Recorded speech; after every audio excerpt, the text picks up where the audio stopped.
அத்திமரம் துளிர் விடாமல் போனாலும், திராட்சை செடி பலன் கொடாமல் போனாலும், கர்த்தருக்குள் மகிழ்ச்சியாயிருப்பே,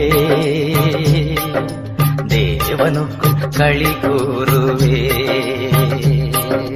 அத்திமரம் துளிர் விடாமல் போனாலும், திராட்சை செடி பலன் கொடாமல் போனாலும், கர்த்தருக்குள் மகிழ்ச்சியாயிருப்பே,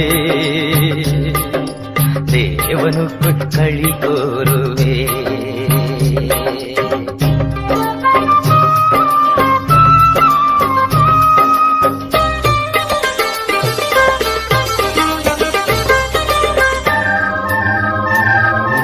ஒலிவ மரம் பலன் அற்று போனாலும்,